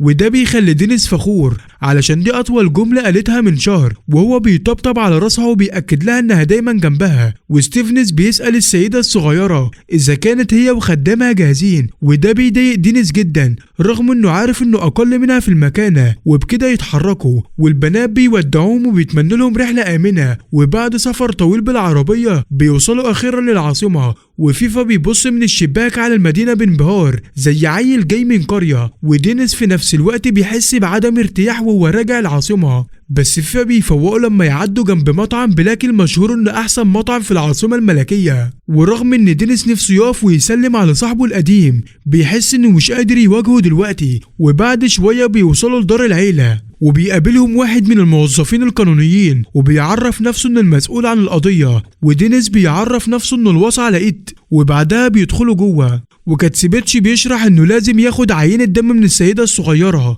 وإيد تقريبا بتقع من طولها لما بتشوف السرنجة في ايد ستيفنز، وكل ما بتقرب تفضل تقول انها مرعبة. واول ما الابرة تلمس دراعها بتفقد قوتها وتقع زي بالونة فاضية، ودينيس بيشيلها في حضنه. وكاستيبيتش بيقول انهم بعد كده هيروحوا قاعة المحكمة، ودينيس بيسلمها لفيفا ويقول للمحامي انه عاوز يفهم وضعها اكتر علشان يعرف يساعدها ازاي. كاستيبيتش بيوافق وبيشرح ان ابوها السيد فاماس كان خبير في سحر التنويم، وان في انواع سحر بتتورث بالدم. ودينيس بيفهم ساعات انها ورثت نفس القدرة على التحكم في العقول. وكاستيبيتش بيكمل ان ابوها انقذ ناس كتير بموهبته، لكن اخوه سممه من الغيرة علشان ياخد مراته الجميلة ومكانه كرئيس للعيلة، وكمان شوه سمعة البنت وادعى انها بنت غير شرعية علشان ما تقوملهاش قومة. لكن السيد فاماس كان ذكي وكتب وصية، وعشان كده المحكمة الملكية سمحت باختبار دم بأداة سحرية تثبت حقيقتها. بيحط نقطة من دمها في الكرة السحرية، وبعدها نقطة من دم ابوها اللي كانت محفوظة. وبيشرح ان البلورة اللي بتتشكل على شكل وردة دليل القرابة.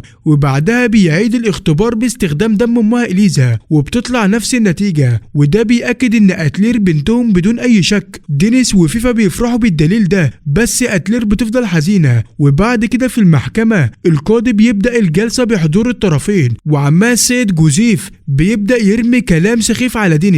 ودينيس بيفتكر انه واحد من عملاء القائد فيجو، وبيقول انه هيدفع تمن اللي بيعمله في بنته الصغيرة. القاضي بيحذره ويناديه باسمه كامل، وفيفا بيلاحظ الاسم المشهور. بعدها القاضي بيقرأ الوصية اللي بتقول ان السيدة أتلير هي الوريثة الشرعية، وان عمها هياخد بس الكتب والمعرفة السرية. نبيل تخين بيقوم ويقول ايوه هي بنته، بس ما تنفعش تبقى الوريثة علشان امها كانت مجرد واحدة قليلة الشأن. كاستيبيتش بيرد بعصبية ويقول ان عشان الهري ده هم متجمعين ويعملوا اختبار الدم علشان يقفلوا باب اي تشكيك. السيد جوزيف بيبتسم بثقة ويقول تضييع وقت، وده بيعصب دينيس. الدكتور الكبير بيقرب من أتلير، وهي بتمسك في هدوم دينيس من الخوف، وهو بيهديها لحد ما الدم بيتاخد. القاضي بيطلب من الكل يسحبوا عود من الجرة لتحديد مين يستخدم الأداة السحرية. دينيس بيسحب الأول، لكن العود مش أحمر. الكل بيسحب، وبيطلع الدور على ستيفنز. العجوز بيطلع السلم وهو بيرتعش ويحط دمها وبعدين دم أبوها، والبلورة بتظهر ودينيس بيرتاح. ولما بتضيف دم امها في البلورة بتظهر لحظة وبتسيح لسواد. الكل بيتصدم، والسيد جوزيف بيقول بشماتة انه قال كده. كاستبيتش بيطلب اعادة الاختبار لكن القاضي بيرفض. السيد جوزيف بيعلن ان ده دليل انها غلطة، والقاضي بيحكم ان الوصية نصها صح ونصها غلط، فبياخد جوزيف السلطة والثروة وهي تاخد الكتب بس. جوزيف بيوافق بابتسامة، وساعتها دينيس بيلاحظ ان ستيفنس كان مخبي جرح، بيخبط الترابيزة ويمسكه ويكتشف انه استخدم دمه هو.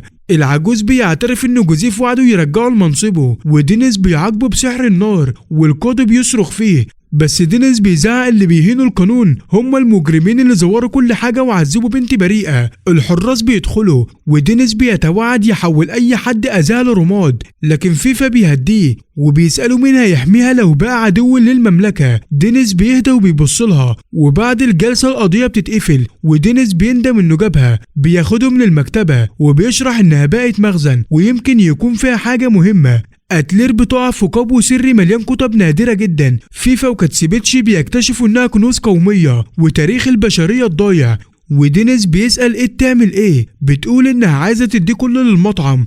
تاني يوم دينيس بيستنى فيفا اللي نايم زيادة، وبيقابل راجل شبهه لكن بهالة مختلفة. بينادي فيفا والراجل بيقول اسم حلو. بعد شوية بنت اسمها فيور بتنادي الراجل ماستر هيس، وبيقول لها ان ده كان رفيق نظير ليه. وبعد كام يوم باكل بتنظم طابور الناس قدام مطعم دينيس، واحنا في المطعم هنريتا وفيفا قاعدين بياكلوا اكل دينيس ومستمتعين زي كل مره، بس واخدين بالهم ان الدنيا بقت زحمه قوي من ساعه ما الخبر انتشر عن الكتب اللي ألير ورثتها. الزباين مبهورين بالكتب الاسطوريه وبقوا يعملوا دوشه عاليه، ودينيس اتعصب وزعق فيهم وقال لهم اللي خلص اكل يمشي، هو مش فاتح مكتبه. وبعد ما رجع يطبخ تاني الراجل لابس عمامه قرب له وطلب منه خدمه، وقال له انه محتاج واحد من الكتب علشان في علاج لمرض مراته. اول ما سمع الكلام ده دينيس بص على ألير وقال لها ان الراجل محتاج مساعده، والخدامه اللطيفه ابتسمت وقالت انها هتعمل استثناء المره دي. وفجاه بقى ناس تانية بتطلب تستعير برضه، بس دينيس خوفهم وخلاهم يبعدوا. الراجل شكر السيده التامنه لير على الجميل وجري وخرج من المطعم. دينيس شاف زباين اكتر داخلين فبدأ يطبخ بأقصى سرعة باستخدام السحر بتاعه، وده خلى فيفا تقلق عليه وتحس انه ممكن يجهد نفسه زيادة عن اللزوم. بس دينيس كان شايف ان ده ضروري علشان يلحق الطلب، وفعلا خلص اكل ترابيزة كاملة في ثواني، وده خلى أدلر مبهور. وبعدها افتكر ايام زمان لما كان لوحده في الشارع صوابعه بتتلج من البرد والمطر نازل عليه، وفي اللحظة دي شاف ست ماشية وقع منها محفظة، وبدل ما يسرقها جري وراها واداها لها. الست استغربت قوي انه رجعها مع انه كان محتاج الفلوس اكتر منها، ولما سمعت رده البريء خدته معاها على بيتها. هناك اتصدم لما لقى اكل حلو متقدم له على ترابيزه. اول ما دق لقمه كل الحزن اللي جواه اختفى، وحس بسعاده عمره ما حس بيها من طعم الاكل. اخر حاجه كان فاكرها كانت وش الست وهي مبتسمه ولمستها الدافيه، وبعدها فتح عينه بالراحه شويه لقى نفسه نايم على السرير، وكل اللي حواليه بصله بقلق وبيقولوا انه اغمى عليه فجاه. حاول يقوم ويعمل نفسه كويس لانه قلقان على المطعم، بس لما شاف وشهم قلقان وبول قالت له انها قفلت المطعم النهارده، رجع نام وقال لهم اسف. وشاف ألير زعلانه فسألها مالك، وفيفا قالت له انها كانت خايفه يكون جاله مرض خطير وما تصحاش تاني، ودينيس ضحك على الكلام ده وبعدها على طول نام تاني. وفيفا طمنت البنات وقالت غالبا دور برد زي ما الدكتور قال، بس هي حاسه ان السبب الحقيقي هو التعب والاجهاد من الشغل الكتير من ساعه ما رجعوا من العاصمه الملكيه. اتفقوا يسيبوه يرتاح لحد ما يفوق ويمشوا، بس ألير فضلت وسحب الكرسي وقعدت جنب السرير بهدوء. بره على السلم هنيرتا وفيفا قاعدين وبيتمنوا يقدروا يعملوا اي حاجه علشانه، وساعتها باتشيل جاله فكره ذكيه وقال يعملوا له شوربه، وفيفا وافقته وقالت ان الاكل مهم للصحه. الفكره ولعت هنيرتا، لبست الدرع بتاعها علشان بتخاف من النار وجريت ورا تجيب مكونات، وطلعت قطعه لحمه ضخمه ملهاش اي علاقه بالشوربه، وده خلى فيفا تقلق شويه. ولما رفعت سيفها علشان تقطعها حاولوا يوقفوها قبل ما تشق الرف نصين. في نفس الوقت باكل وهي راجعه بتلج اتفزعت لما شافت الاتنين بيتخانقوا وبيزعقوا. الصوت خلى ستيبيتش يدخل قلقان يشوف في ايه. جوه الاوضه ألير كانت شايفة دينيس بيتنفس ونفسه تقيل والسخونية مش راضية تنزل. كيس التلج وقع على جنب، ولما لمسته حست بالحرارة وقالت في نفسها ان ده ذنبها، وافتكرت لما تعب نفسه قوي علشانها وعارفة انه دايما هيكون جنبها ويحميها. عدلت كيس التلج ودعت في سرها انه يخف. في نفس الوقت دينيس كان بيحلم بأيام زمان لما كان بيعمل مقلب في واحد من الطباخين ويهرب من الشباك. الست الكبيرة سألت حصل ايه، والراجل قال لها ان دينيس بوظ الكرنب المفروم وخلاه بودرة، وقال ان العيل ده بيعمل كده علشان ناسي انه مدين لها بحياته. ودينيس الصغير كان مستخبي ورا وبيسمع، والراجل طلب يعاقبه بس هي قالت ملوش لازمة لانه طفل بيفهم لوحده. مع الوقت الكلام صدمه، وبعدها بشوية جير عليها وشايل طبق رز مقلي ومتحمس لانه قلد طبقها باستخدام مهارة التفكيك. قرب بهدوء وقدم لها الاكل، وهي استغربت ان عيل صغير يعمل اكل ريحته حلوة كده، ولما دقت الطعم كان وحش قوي وخلاها تتعب. الطباخين والجرسونات جريوا عليها قالوا لها ان دينيس اكلها رز بايظ. بصت للولد القلقان واستخدمت سحرها وشالت الحاجة الوحشة من الاكل وقالت لها جربي تاني. الكل كان متوتر، ولما دقت اندهشت وقالت الطعم حلو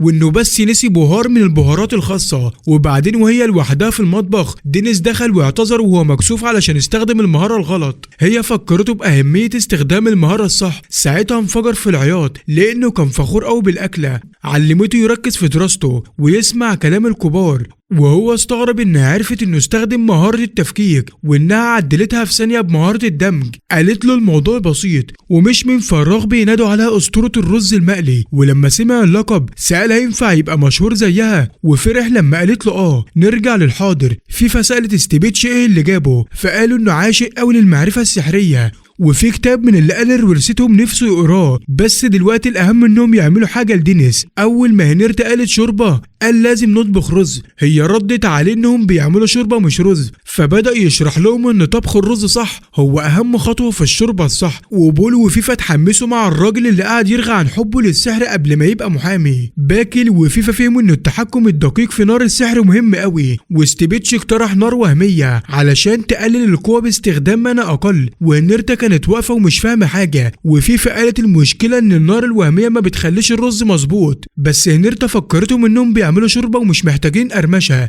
ستيبيتش ما اقتنعش، وباتشي اللي اقترحت يميزوا بين النوعين. وفيفا طلعت مشكلة أغرب وده واخد دماغه. وهم لسه بيتناقشوا هنرتا قعدت تشرب شاي، وفي الآخر ستيبيتش طلع بفكرة عبقرية باستخدام النوعين مع وسيط. بس قبل ما يكملوا تعبوا وقرروا يرتاحوا، وفي اللحظة دي بالفو التخين دخل، وهنرتا فرحت وقالت إنه جايب هدية لدينيس، بس التاجر اللزج قال إنه بيبيع بنص السعر. فيفا ما اتخدعش، بس هنرتا لمحت جهاز طبخ رز في الليستة وستيبيتش اتصدم. وبيلفو قال إن الجهاز السحري بيطلع رز مثالي، وهنرتا قالت إنها محتاجة شوربة، فرد بابتسامة إن في وضع شوربة كمان. وهنا هنرتا سألت إذا كانت نار السحر مش ضرورية، وبولو كمان اتحير وسأل ليه مخططين يطبخوا الرز قبل ما يعملوا الشوربة، مع إن الموضوع كله بيكون غلي مية ورمي الرز، وده خلى فريق السحر يحس بالخجل. وبعد ما بولفو وستيبيتش مشيوا التلاتة فضلوا مستنيين جهاز طبخ الرز السحري يشتغل. ولما نزل لهم خبر إن سخونية دينيس بدأت تهدى، هنرتا فرحت تسمع الخبر ده علشان ده معناه إنه هيقدر ياكل الشوربة بتاعتهم. بس لما قال لحظة إنهم بيعملوا شوربة هاوية قالت لهم إنهم محتاجين بيض كمان. وبعد كده البنت كسرت البيض ببراعة، واللي اتفرجوا كانوا مندهشين وهي بتحرك البيض. بول قالت إنها عمرها ما أكلت بيض حلو، وهنرتا وافقت. ولما فيفا قال انه مش قادر على البيض الحلو هنرتا استغربت، وردت فعلها خلت باكل يتساءل اذا فعلا هي ما فيهاش اي تفضيلات في الاكل. وبعد شوية تفكير هنرتا افتكرت حاجة واحدة مش بتحبها، وقالت انها الاحذية الجلدية بوجه جدي. بول وفيفا استغربوا شوية قبل ما يفهموا قصدها، وهي حكت لهم عن الايام الحزينة لما كانت عيلتها بياكلوا احذية جلد. وفيفا رغم ندمه على سؤاله سألها ليه كانت بتاكل أحذية، وهي بكل فخر علمته ان ابوها قال ان الاحذية الجلدية معمولة من حيوانات والحيوانات ممكن تتاكل، رغم انها عمرها ما حبت طعمها. ولما باكل بدأ يبكي فيفا قالت للبنات يوقفوا الكلام قبل ما الدنيا تبقى حزينة اكتر. وفي نفس الوقت 8 كانت بتحرك البيض، وفي الليل دينيس صحي تاني و8 فتحت الباب. اتفاجئ فعلا لما شافوا الشوربة بالبيض اللي هي عملتها لوحدها، واول لقمه فكرته بالدفى اللي حسه لما اكل الرز المقلي بتاع معلمه. شكر البنت الصغيره على العشاء اللذيذ وسالها اذا هي فعلا عملته، وهي بطريقه لطيفه وريته ازاي حركت البيض، وده خلاه فخور بيها جدا. قبل ما تقوله ان بولفو عمل الشوربه، دينيس اتجنن لما سمعها بتقول ده تاني مره، مستغرب كان بولو بيعمل ايه هنا. تاني يوم هنريتا كانت بتهمهم بمزيكا وهي ماشيه في السوق لما قابلت فيفا. الولد اتصدم من حجم شنطتها، ردت بخجل وقالت انها اتحمست زياده للعشاء الكبير. وفي الطريق تاجر فضول سالهم ليه الاتنين العاديين مش في المطعم زي العاده. قالوا له ان النهارده يوم خاص وابتسموا لبعض بحماس. وفي المطعم بوكلي وآلير دخلوا ولقوا دينيس بيجمع المستلزمات وهو لابس السوار اللامع اللي هي ادتهوله. ولما شاف البنت لابسه المريول قال لها انها مش محتاجه تلبسه في كل مكان، بس آلير رفضت تغيره. وفي نفس الوقت فيفا وهنريتا رجعوا مستعدين يخرجوا، ودينيس قال لهم وقت الانطلاق قبل ما يمشوا. وهنريتا تاكدت انهم ما نسيوش الحاجات الاساسيه زي المناشف والصابون والطرمبات. ولما جهزوا كل حاجه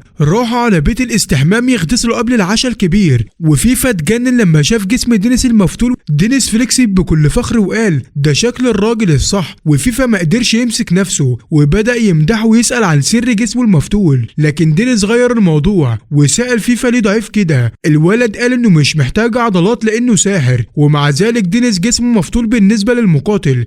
ودينيس قال اي حد يقدر يبقى شكله زي ده بس لو عمل 2000 بوش اب يوميا، وده بيبين انه مش طبيعي. وبعد كده اتعصب دينيس ان الولد مش متعري زي المفروض في الحمام العام، وبدأ يضايقه لحد ما خلاه يتعرى. هنريتا كانت بتغسل شعر التمانية الناعم بسعادة، وبعد ما خلصوا استحمامهم اتجمعوا على ترابيزة مليانة بأحسن أكل ومشروبات. دينيس طلب من هنريتا تعمل الشرف في تقديم الأكل، وهي فجأة استحيت، اتصلبت زي السباجيتي اليابس وبدأت كلام رسمي عن شكرها لكل حاجة. ولما دينيس قال لها تهدى رجعت شخصيتها المرحة. وهنريتا أعلنت إنها بعد فترة كسولة أخيرا حصلت على شغل جديد، وده خلى الباقيين يسقفوا ليها. ودينيس طلب منها تحكي التفاصيل، فسردت انها لقت شغل في الطلب الليلي، وقالت انها فكرت كتير والانضمام للطلب ده يديها فرصه تساعد الناس زي ما هي عايزه. بعدها دينيس سأل فيفا اذا عنده حاجه يحكيها، والولد كشف انه لقى فرقه جديده رغم انها مش كبيره، هو شايفها اول خطوه في رحلته انه يبقى ساحر عظيم. البنات فرحوا له، وهنريتا قالت انها مبسوطه علشان الاتنين مش عطلانين على العمل دلوقتي. الولد رفض يتصنف مع الكسالى لانه على عكسها دايما كان بيدفع فواتيره، ودينيس انضم للسخريه منها. بعدها دور باتشل وقالت انها هترجع بيتها بعد ما تبقى مدرسه في اكاديميه السحر بالعاصمه، ودينيس فكرها انها خدت العرض قبل ما تتخرج، وفيفا خلى وجهها يحمر بكلمه طيبه صادقه. وبعد كده دينيس رفع كاس في تهنئه بدايه فصل جديد في حياه الكل، وابتدى العشاء الكبير بالشواء، ودينيس بيشرب البيره كانه اليوم الاخير في حياته. وتمانية ورت باتشل مهارتها في الشواء، وفيفا فرح انها وبول وآلير متفاهمين كويس، لكنه حس بالحزن علشان هم قريب هيتفرقوا،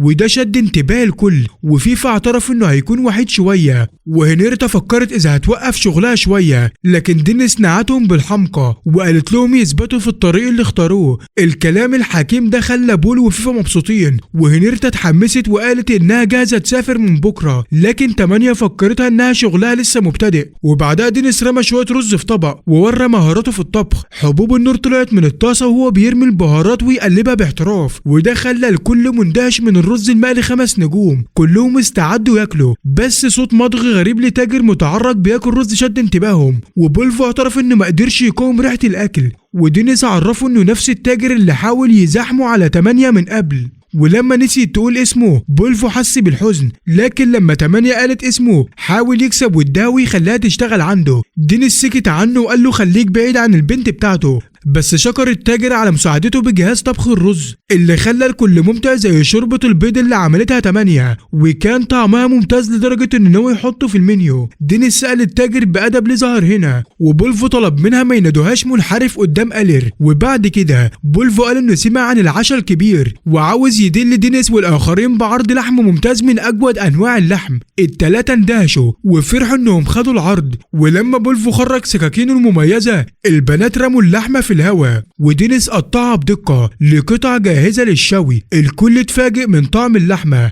وبولفو اتضايق علشان كان عاوز يدل 8 بس. ولما البنت ادت دينيس اللقمة بولفو غار وبدأ يعيط وقال هي عايزة تأكله له كمان. ودينيس سألها تختار مين وقررت تحقق أمنية الراجل الكبير اللي فقد وعيه من نزيف من أنفه بعد لقمة واحدة. وبعد العشاء فيفا قال لدينيس إنه كان عاوز يسأل سؤال شخصي من زمان، وذكر إزاي القاضي نادى عليه باسم عائلة دينيس بلاكس، وده خلاه يتساءل إذا دينيس ليه علاقة بمطعم بلاكس. دينيس شرح له إنه أخد الاسم من الست الكبيرة اللي تبنته، لكنه وقف عن استخدامه بعد ما حصلت مشكلة بينهم. فيفا استغرب من القصة، ودينيس حكى إن المشكلة حصلت لما وصل للمستوى 99 وما خدش باله إنها كانت بتحاول تخليه متواضع. وفيفا اتصدم إن شخص زي دينيس ممكن يكون متغطرس، بس ده منطقي لأنه كبير قوي يوصل للمستوى 99 في سنه الصغير. ودينيس ابتسم وقال كان متوقع يوصل 100 بسهولة، فسابوا مطعم بلاكس علشان يثبت نفسه للست الشيف. وبعدها دخل في كتيبة الجناح الفضي وفضل فيها أطول فترة، ومع إنهم عملوا معاه كويس إلا إن عمره ما وصل مستوى 100 في النهاية. وفي المدينة البنات العاديات كانوا متحمسين للأكل اللي هيكون عندهم الليلة. ولما وصلوا للمطعم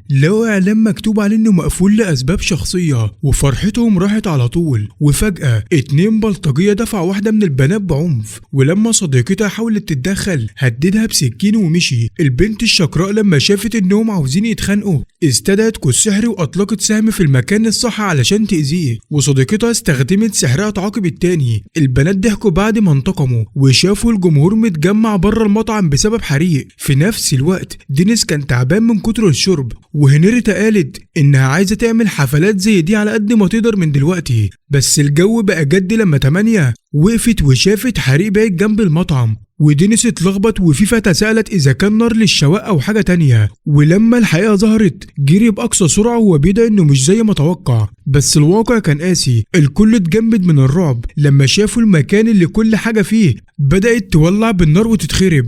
دينيس ضاع مش عارف يعمل ايه، والناس حواليه بيزعقوا لاي حد عنده سحر ميه يساعد. ولما باتشل سألت دينيس يعمل ايه اتصدم ورجع للواقع. وقتها الثنائي العادي كشف ان الاتنين المرتبطين كانوا سبب الحريق، وفيفا على طول عرفهم كأعضاء من فرقة الضباب الليلي. البلطجية صرخوا ان دينيس يستاهل ده لانه اتكبر على نفسه، والتاني فضح الكل وقال ان بيت كتيبة الجناح الفضي وفرقة الضباب الليلي كلهم بيكرهوا دينيس وعايزين يدمروا حياته. دينيس حس كأن الارض اتشالت من تحت رجليه لما قالوا ان هو واصحابه هيعانوا طول حياتهم. وبعد ما الحريق خف دخل دينيس المبنى المدمر وافتكر شكل المطعم الدافي اللي كان نفسه فيه قبل الحريق. وفجأة بكاء هنريتا كسر الصمت التقيل، وفيفا حس انه غلطان علشان دينيس عمل اعداء لنفسه. وباتشل كمان شعرت بالذنب لانها كانت سبب هجوم فرقة الضباب عليه، لكن دينيس طمنهم وقال انهم ما عملوش حاجة غلط، بالعكس اتصدم ان كتيبة الجناح الفضي متورطة، وخمن ان العم جوزيف يمكن امر القبطان جي اللي استخدم فرقة الضباب علشان ينفذ شغله القذر. فهم انه اتكبر زيادة وبقى عنده اعداء اكتر من اللي يقدر يتحملهم، لكن فيفا اصر ان دينيس ما عملش اي حاجة غلط وانهم لازم يردوا لكل اللي تابوا زي ما هو دايما بيعمل. دينيس قطع وقال له يقدر يفتح مطعم تاني ببساطة، وفي اللحظة دي حس بالتعب وشكر ربنا ان محدش اتأذى. البنات اتجننوا وهم شايفينه بيستسلم، لكنه قال الانتقام مش سهل زي ما انتم متخيلين، رغم ان قوي لوحده نبلاء المملكة واعلى الاحزاب عندهم قوة كفاية لصاحبه. ابتسم ابتسامة ضعيفة وقال لهم يروحوا يناموا في البيت. وهو ماشي بهدوء فين دينيس الناري اللي مستعد يحارب المملكة كلها علشان 8. ودينيس رد ان دماغه بقت هادية دلوقتي. وبعد كده رجع الخزنة ولقى الفلوس لسه موجودة، و8 اتسألت لو هو متأكد انه تمام مع قراره، فقال انه تمام لان لو رد بعنف اعدائه هيبقوا اقوى وممكن يخسر حد لو الامور اتعقدت. وكان راضي انه يخرج وهو قادر. وبره عصابة بلطجية قربت من فيفا والبنات من كل ناحية. في نفس الوقت ألير سألت دينيس برفق لو ممكن تفضل معاه، لكن دينيس قال لها ما تكونيش رسمية قوي لأنه جوزيف عاجبه بس علشان عدم احترامه في المحكمة، وكمان اعتذر لها علشان الكتب اللي ورثتها من أبوها اتحرقت في الحريق. وألير قالت إنها تمام مع ده، لكن الحاجة الوحيدة اللي مش قادرة تتحملها هي رؤية دينيس زعلان. وبعد كده ضربت له فاستبوم وهو وعدها انه هيجي يزورها لما الامور تهدى.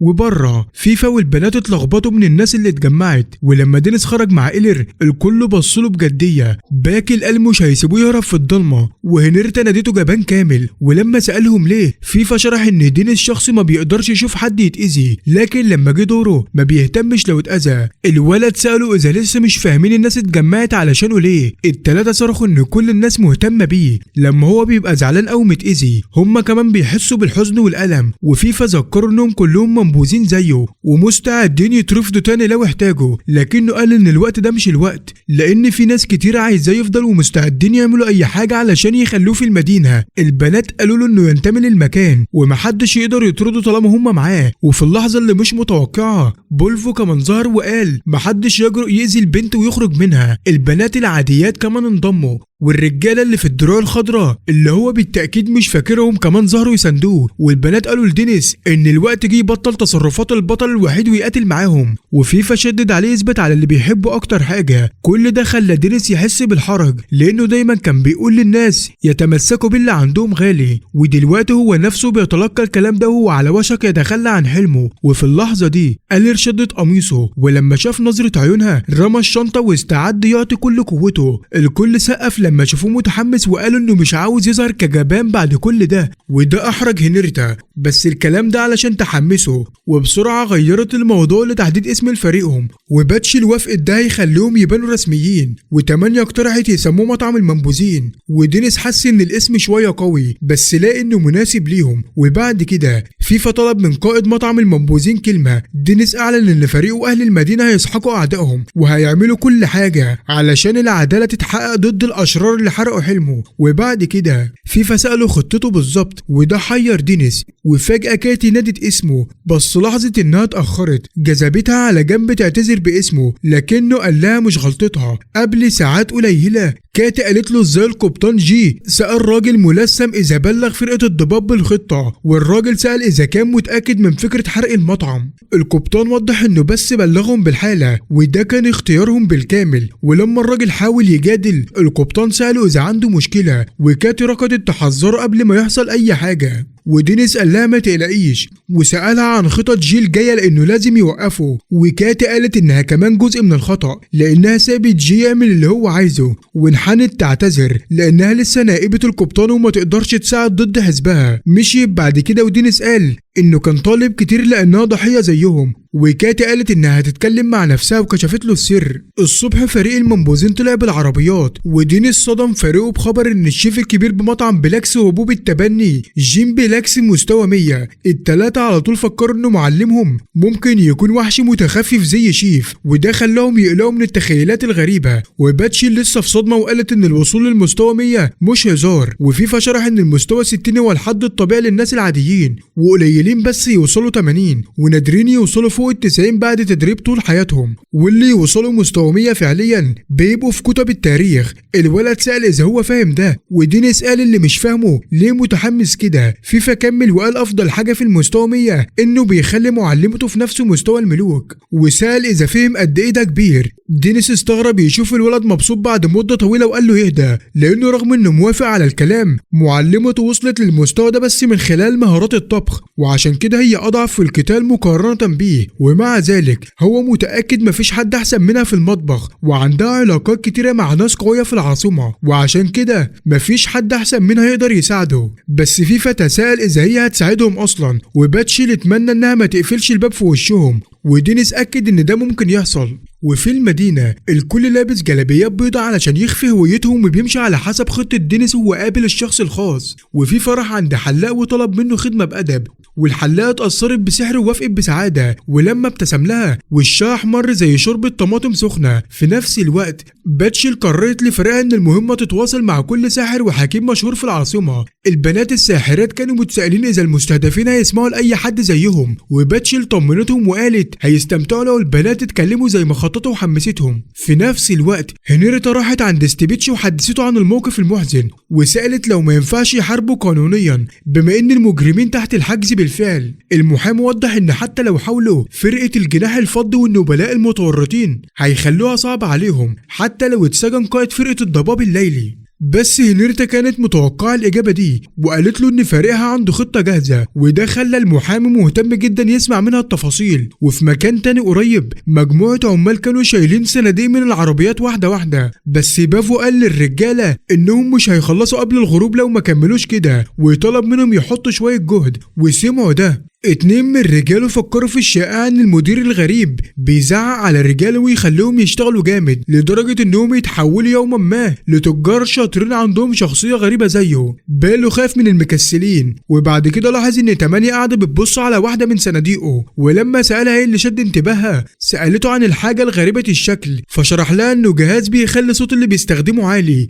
وكان زعلان جدا لانه متكسر وهو محتاجه جدا علشان يسيطر على رجاله. وفجأة الراجل اللي لابس عمامة عرف قال لها البنت اللي سلفته الكتاب السحري لما سأل دينيس لو ممكن يستعيره لعلاج مراته، رجع له الكتاب وشكرها لانه مراته نجت بسببه، وقال اللي احمرت وشها من الخجل. ولما الراجل سألها لو يقدر يرد الجميل لاحظ رجال باله شايلين صناديق تقيلة في الخلف. الراجل قال انه ساحر مشهور وعنده خبرة كبيرة بالسحر الهوائي المتقدم، وباله رحب بيه في الفريق بفرحة. وبعد كده فريق المنبوذين وكمان الباقيين كملوا يتواصلوا مع اكبر عدد ممكن من الناس في المدينة. ودينيس وصل كمان قدام مطعم بلاكس، مشي قدام الباب، ورغم كده فتح الباب والموظفين قالوا له انهم لسه بيجهزوا، لكن فمهم اتفتح من الدهشة لما عرفوا وشه. دينيس حاول يكون هادي بس الخادمة صرخت وقالت ان الشيف دينيس رجع، ومش طول الوقت لحد ما كل الطهاوي والويترات اتجمعوا يسألوا عنه. شيف كبير فرح جدا انه شايفه، لكن دينيس قال له انه جه يشوف معلمته. وبعد كده سمع هسماش بترحب بيه وقالت له ان هي عيرت مكانه، لكنه اهتز لما شافه وسألها اذا عيرت مكانه ولا لا، بس هي هزت راسها وقالت انها مجرد بديلة ومفيش حد يقدر ياخد مكانه فعليا. وبعد كده ودته له معلمة الطبخ وشافه على مدخل المطبخ، ولما شاف معلمته بعد مدة طويلة دخل بخجل وسألها هي كانت عاملة ايه، وبعد وقفة قصيرة اتصرفت متفاجئة ونادت عليه غاب الأرز المقلي، وده خلى دينيس يحس انه رجع بيته. ولما سألها ليه ابتسمت له بهدوء وقالت انه باين عليه احسن بكتير من لما ساب المكان، وسألته اذا لها اجابته. اعترف بحزن ان ممكن تكون على حق ومفيش حاجة ضمنت له انه ممكن يوصل مستوى 100 بعد كل اللي مر بيه في رحلته. وبعد كده جين سألته ايه اللي مضايقه له انه عارف انه مش رجع من غير سبب، ودينيس قال لها انه سمع من صديق في فرقة الجناح الفضي ان كل الاسماء الكبيرة في العاصمة هيتجمعوا في حفلة كبيرة. كاتي قالت له ان القاضي جوزيف من هاوس اوركس،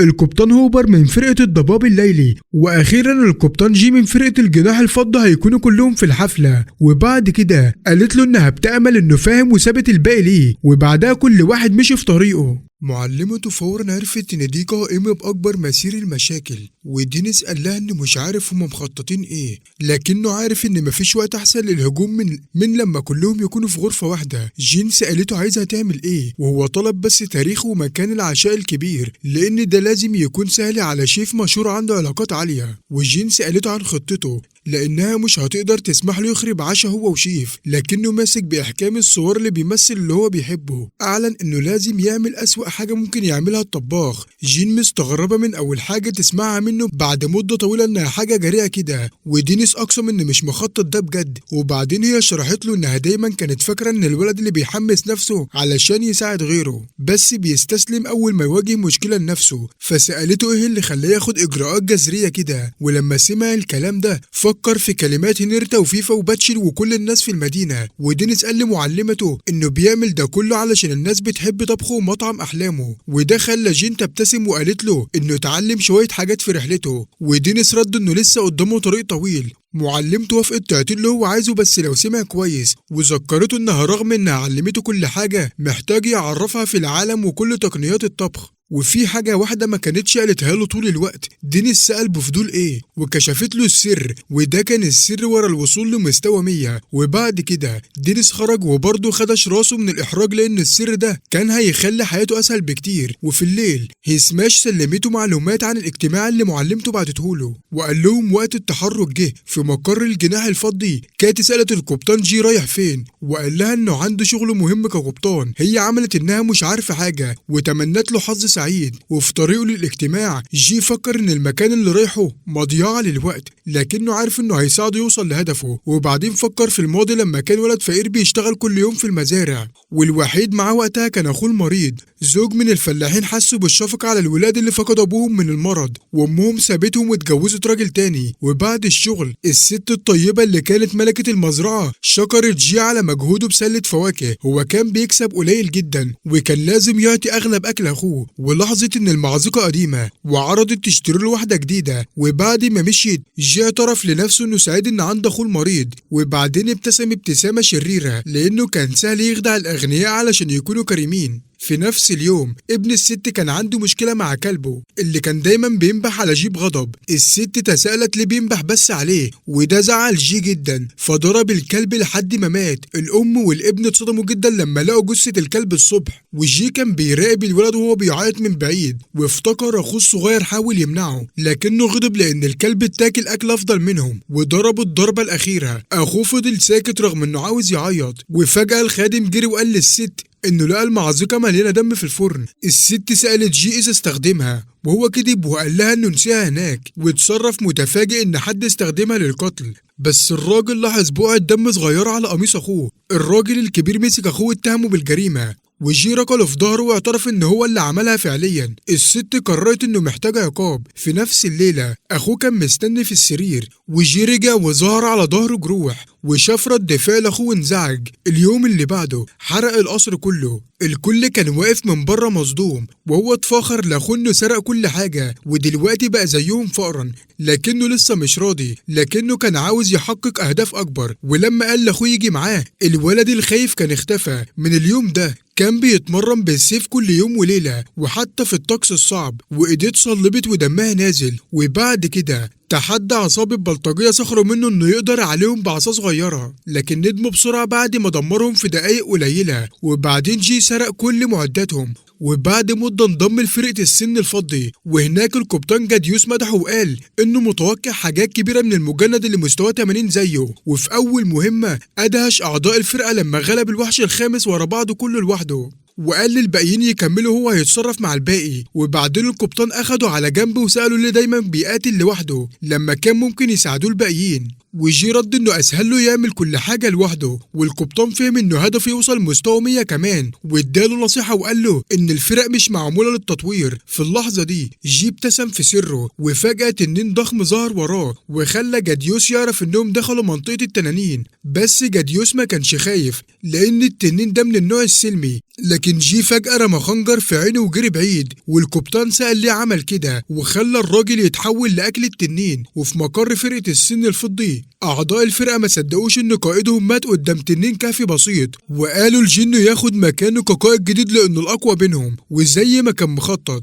جي وافق بحماس. كتير من المغامرين بدأوا يسيبوا الفرقة لأنه استغل منصبه الجديد علشان يعمل علاقات ويقوم بالشغل الوسخ للنبلاء. رغم إن رجاله استمروا يسيبوه، جي فضل يعمل صفقات مع ناس مش كويسة. وفي يوم في البار قال لكات إن فرقة السن الفضي القديمة ماتت، فقرر يغير اسمها لفرقة الجناح الفضي، وكان بيجمع الجيل الجديد اللي هيقود البلد. وعلشان كده طلب منها تنضم له وتكون الأقوى. وكات حبت الفكرة. في الوقت الحالي صوت فاقه من تفكيره، ودخل قصر حيث كان الاجتماع مخطط له. ودخل ودق على باب الغرفة اللي فيها السير جوزيف مستنيه. أول حاجة عملها إنه قفل الستار علشان محدش يشوفهم مع بعض. جوزيف فكروا إن حجز الفندق كله بطلبه، لكن جي رد إنه بيحب يكون دقيق. وبعد كده العم الوسخ بدأ يهزر على ألير وبيكبر في نفسه وبيقول لها إنها خدت اللي تستحقه. وجي بلغ إن مطعم دينيس اتدمر تماما، وأثنى على القبطان هوبر على شغله الجيد. هوبر رد إنه متشرف يرجع له حقه على دينيس، وجي أكد له إنه مش محتاج يقلق حتى لو اتقبض عليه لأن القائد الكبير صديقهم العزيز. الراجل المذنب ضحك وفكر إنهم فريق لا يقهر من أقوى الناس في مجالاتهم، لكن جوزيف ضحك أعلى وصححه وقال إنهم أكبر من كده لأنه ناوي يحكم المملكة كلها من الظل قريب جدا. وقال إن الكل حتى العائلة الملكية هيضطروا يسمعوا كلامه، وده كله بفضل دينيس اللي جمع الفريق الشرير الأربعة مع بعض. ولما رفعوا كاساتهم دخل نادل فجأة وخلى جي يغضب لأنه دخل من غير إذن، لكن السير جوزيف قال له يهدى ويسمع اللي الولد عاوز يقوله. الولد شرح إن الشيف نسي يقدم طبق أخير فسمح له يقدمه. بعد كده الأربع رجال بقوا مترقبين لما شافوا ضوء ساطع تحت الغطاء اللي طلع في الآخر مجرد رز مقلي. شافوا ده وخاب أملهم. وبعد ما نادل شرح إنه طبق الشيف الخاص، جي قال له يمشي، لكن جوزيف قال له يستنى وبدأ ياكل رز الطبق بإعجاب وقال إنه لذيذ جدا. وجي حذره يحترم الأدب، لكن جوزيف أصر إنه لازم يتذوقه بنفسه وقال إنه عمره ما صدق إن طبق معمول للفقراء ممكن يكون طعمه كده. هوبر والقاضي الملكي داقوا كمان واتصدموا لدرجة إن جوزيف أمر النادل يقول للشيف يعمل أكتر، وكمان عرض عليه فرصة يشتغل مباشر تحت أمره. وبعد ما الولد خرج، جي حس بالاشمئزاز من الراجل اللي فاكر نفسه عظيم رغم إن مفيش عنده تدريب في السحر أو الأدب. كان شايف إن هوبر غبي بنفسه والقاضي ما يسوى حاجة بس بيستغل منصبه لمصلحته. ابتسم وهو متخيل نفسه بيستخدمهم كلهم كخطوات للنجاح، وبعدين بيعاقبهم علنا علشان يبقى البطل اللي أنقذ الأمة من عصابة فاسدة. وده هيكسبه لقب رسمي ويخليه نبيل قوي ويسمح له يترقى أكتر ويوما ما يسيطر على المملكة ويمكن كمان على المملكة المحيطة زي حلمه طول عمره. وبعد كده أخيرا خد لقمة بإصرار جوزيف، ولما حسوا إنه جرب طعمه قبل كده الباب اتفتح فجأة ودخل الشيف المسمى رز مقلي أسطوري اللي استدعاه السير جوزيف. بس الشيف رفض العرض بسرعة وخلع شنطته وقال إن الوقت جه علشان الراجل يدفع ثمنه على حرق مطعمه. جوزيف أمر جي يعمل حاجة والقبطان سأل دينيس خطته إيه. هو رد بهدوء إنه هيضربهم كلهم. جي استغرب وقال اللي هتحققوا حاجة متهورة زي دي غير إنه يتعدم، لكن دينيس قال إنه ما عادش فارق معاه وبأدب قال إنه غضبان جدا وصرخ مستخدم مهارة التخويف بتاعته وقال للرجال إنهم هيندموا على وجودهم وخلاهم على ركابهم من الخوف. وجوزيف طلب منه يهدى لكن دينيس استخدم مهارته تاني وخلاهم مرعبين أكتر. في اللحظة دي جوزيف عرض يديله أي حاجة عايزها ودينيس طلب بكل بساطة إنه يرجع أهالي 8 والكتب زي ما كانوا. وجوزيف اعترف إنه مش قادر يعمل كده لكنه طلب منه يقعد ويتكلم بشكل حضاري ووعد إنه هيديله أي حاجة تانية ممكنة. ودينيس سأل الرجال إذا هيعترفوا إنهم حرقوا مطعمه لكنهم رفضوا يردوا، فصرخ تاني وخلاهم يعترفوا بالذنب وطلب منهم يتكلموا بصوت أعلى ويقولوا بوضوح إنهم استخدموا فرقة الجناح الفضي لحرق مطعمه عن طريق الرجال القبطان هوبر، وإن القاضي الملكي غطى على الموضوع. ولما الرجال ارتجفوا من الخوف جوزيف أقسم إنه ما كانش مخطط كل ده لوحده. وفي نفس الوقت جي أخيرا فهم إن دينيس كان بيستخدم مهارة صرخة الرعب طول الوقت، وجوزيف خلى جي يهلع لما اعترف إن الأربعة كانوا ورا كل حاجة. وفي اللحظة دي دينيس سأل فيها إذا كان سجل كل الكلام، والولد استخدم السحر الهوائي لنقل الكلام في العاصمة كله وقال إنه واضح جدا قبل ما يقفز بعيد. لما جي حاول يضربهم قائد الجناح الفضي اتصدم لما شاف كل النبلاء الأقوياء سمعوا كل حاجة قاعدين تحت.